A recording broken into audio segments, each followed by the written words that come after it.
Hello friends, मेरा नाम है राहुल कुमार और आप देख रहे हैं दी कोडिंग सेक्शन। इस वीडियो में आपको बताने वाला हूँ मोंगोडीबी एग्रीगेशन फ्रेमवर्क, जो हेल्प करता है दो डिफरेंट कलेक्शन के डॉक्यूमेंट को ज्वाइन करने में। सपोज अगर आपका एक कलेक्शन है जिसके डॉक्यूमेंट्स में आपने रेफरेंस दिया हुआ है दूसरे कलेक्शन के डॉक्यूमेंट का, तो उन दोनों डॉक्यूमेंट को ज्वाइन करने में हेल्प करता है। चलिए देखते हैं। और मैं आपको अपना स्कीमा दिखा देता हूँ। देख लीजिए, मेरे स्कीमा है स्टूडेंट का स्कीमा। ठीक है। और इसमें मेरे एक फील्ड है क्लास। इस क्लास में मैंने रेफरेंस लिया हुआ है एक जो क्लास स्कीम है, इसका मैंने रेफरेंस लिया हुआ है इस फील्ड में। ठीक है। तो हमें बेसिकली करना क्या है कि इस क्लास का जो डॉक्यूमेंट है उसका डेटा हमें इस वाली फील्ड में ज्वाइन कराना है। डेट मीन्स इस वाले क्लास वाले फील्ड का डेटा हमें यहाँ पे पॉपुलेट कराना है with the help of MongoDB aggregation. चलिए देखते हैं कैसे होगा। कि हमारा स्टूडेंट का डॉक्यूमेंट्स है। ठीक है। हमने इस एक फील्ड है क्लास, उसका रेफरेंस हमने लिया हुआ है दूसरे स्कीमा के डॉक्यूमेंट से। डेट मीन्स कि हमें यहाँ पे डेटा ज्वाइन कराना है। क्लास के जिस जिस ऑब्जेक्ट का हमने रेफरेंस लिया हुआ है उस ऑब्जेक्ट का डेटा यहाँ पे हमें ज्वाइन कराना है। ठीक है। तो देखते हैं, बढ़ते हैं हम कोड की तरफ। तो अब मैं सबसे पहले आपको अपना कंट्रोलर और राउटर दिखा देता हूँ। ये मैंने एपीआई बनाई हुई है लोड स्टूडेंट करके। ठीक है। और मेरा एक कंट्रोलर है लोड स्टूडेंट। ठीक है। तो हमें क्या करना है कि स्टूडेंट्स का डेटा हमें फाइंड करना है। तो सबसे पहले मैं क्या करूँगा कि स्टूडेंट्स के मॉडल को मैंने इंपोर्ट करा लिया है। ठीक है। अब मैं कंट्रोलर में कोड करना स्टार्ट कर देता हूँ। मैं ट्राई कैच यूज़ कर रहा हूँ फॉर एरर हैंडलिंग।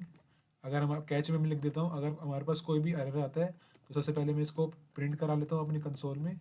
अगर एरर आया तो हम प्रिंट करा लेंगे और रिटर्न करेंगे error response dot JSON। Error हमने रिटर्न करा लिया। ठीक है। अब हमें क्या करना है कि स्टूडेंट से हमें डेटा फाइंड करके लाना है। तो हम क्या करेंगे, const students is equals to में अवेट। हमें क्या करना है, स्टूडेंट से करके लाना है स्टूडेंट के मॉडल से। तो मैं यहाँ पे स्टूडेंट ले लिया, स्टूडेंट डॉट एग्रीगेट। तो इसका सिंटेक्स हमारे पास होता है अरे का होता है। ठीक है। अब हम इसमें यूज़ करने वाले हैं डॉलर लुकअप, जो हमें डिफरेंट डिफरेंट दो डॉक्यूमेंट जो अलग अलग कलेक्शन के जो डॉक्यूमेंट्स हैं उनको ज्वाइन कराने में हेल्प करता है। ठीक है। दो अलग कलेक्शन के डॉक्यूमेंट को ज्वाइन करने में हेल्प करता है। ठीक है। तो जो इसका सिंटेक्स है डॉलर लुकअप,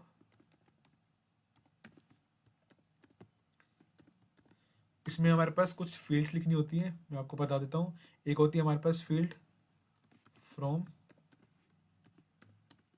फिर होती है हमारी लोकल फील्ड,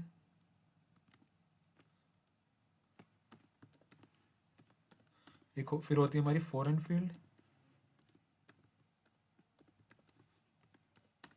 और फिर होती है हमारी एज फील्ड। ठीक है।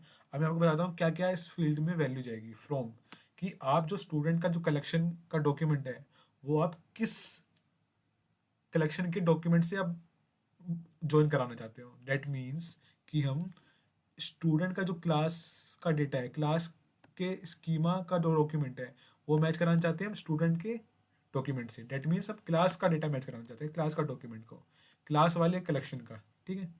तो मैं यहाँ पे क्लास वाले मॉडल का नाम लिखूंगा। फिर सेकंड फील्ड आती है हमारी लोकल फील्ड, कि आपने किस फील्ड पे रेफरेंस दी हुई है, किस फील्ड पे आपने रेफरेंस दी हुई है, लोकल फील्ड। तो मैंने क्लास फील्ड भी दी हुई है। और फॉरेन फील्ड, जो आपने क्लास फील्ड पे रेफरेंस दी हुई है, तो क्लास फील्ड पे रेफरेंस की जो वैल्यू है वो दूसरे वाले जिससे आपने उस कलेक्शन में जो आपने डॉक्यूमेंट की जो रेफरेंस आईडी है, डेट मीन्स ये आपने जो क्लास है इस फील्ड पे आपने रेफरेंस वैल्यू दे रखी है। ठीक है। ये क्या है, ऑब्जेक्ट आईडी, और ये दूसरे वाले कलेक्शन के किस डॉक्यूमेंट से मैच करती है, अंडरस्कोर आईडी से। ठीक है। तो मैं यहाँ पे लिखूंगा अंडरस्कोर आईडी। ठीक है। और फिर एज, जो डेटा आएगा, वो ज्वाइन होकर डेटा आएगा, वो आप किस फील्ड की वैल्यू पे दिखाना चाहते हैं। तो मैं बोल रहा हूँ कि भाई अब हम क्लास वाली फील्ड पे ही दिखाना चाहते हैं। ठीक है। तो ये मैंने लिख ली हमारी होगी ये एग्रीगेशन की। ठीक है। अब मैं क्या कराता हूँ, इसको मैं रिटर्न करा देता हूँ रिस्पॉन्स में। रिटर्न मैंने लिख दिया रिस्पॉन्स डॉट JSON। ठीक है। अब मैं यहाँ पे लिखता हूँ सक्सेस ट्रू लिख देता हूँ कि हमारा जो सक्सेस है ट्रू है, ठीक है। और यहाँ पे मैसेज लिख देता, तो यहाँ मैसेज लिख देता हूँ मैं कि हमारा सक्सेस हो गया है। और यहाँ पे जो मैं डेटा भेज रहा हूँ वो मेरा स्टूडेंट में आ जाएगा, स्टूडेंट वेरिएबल में, तो स्टूडेंट्स, ठीक है। अब मैं क्या करता हूँ, इस वाली एपीआई को अपने पोस्टमैन में हिट करके देखता हूँ कि हमारा डेटा आ रहा है नहीं आ रहा है, ठीक है। तो मैं चलता हूँ अपने पोस्टमैन की तरफ। यहाँ पे मैंने पोस्टमैन में एपीआई सेट कर रखी है लोड स्टूडेंट्स, ठीक है। अब मैं हिट करके देखता हूँ, तो आप सब देख सकते हैं कि हमारे जितना भी स्टूडेंट का डेटा वो सारा डेटा हमारा यहाँ पे आ रहा है। और जो डेटा आ रहा है, आप ध्यान से देखिएगा, जो डेटा आ रहा है वहाँ पे हमारे लोगों को दो क्लास फील्ड है, ठीक है। जो क्लास फील्ड है उसका डेटा हमने यहाँ पे ज्वाइन करा लिया है। कहाँ से ज्वाइन करा लिया हमने? क्लास वाले कलेक्शन के डॉक्यूमेंट से, ठीक है। अब अगर मैं आपको दिखाऊँ मोंगो डीबी में, ठीक है, तो यहाँ पे हमारा जो पहला जो डॉक्यूमेंट है वहाँ पर देखो क्लास का रेफरेंस आईडी है 5A ठीक है। तो यहाँ पे किससे मैच कर रही है ये? 5A से। यहाँ पे जो सेकंड डॉक्यूमेंट, तो इसका डेटा हमने देखो, यहाँ पे उसका डेटा क्या है, जो नेम है 11th क्लास है और टीचर नेम रीना है। तो मैं आपको दिखाता हूँ जो पहला डॉक्यूमेंट है वो देखो, यहाँ पे हमने ज्वाइन करा लिया है, ठीक है, रेफरेंस आईडी के थ्रू, ठीक है। तो आज की वीडियो में सिर्फ इतना ही। आई होप गाइस आपको मेरी ये वीडियो अच्छी लगी हो। अगर मेरी ये वीडियो अच्छी लगी हो तो मेरे चैनल को सब्सक्राइब जरूर करें, इस वीडियो को लाइक करें और ज़्यादा से ज़्यादा इस वीडियो को शेयर करें अपने फ्रेंड्स के साथ। तो अब मिलता हूँ मैं आपसे फ्रेंड्स अपनी अपनी अगली वीडियो में।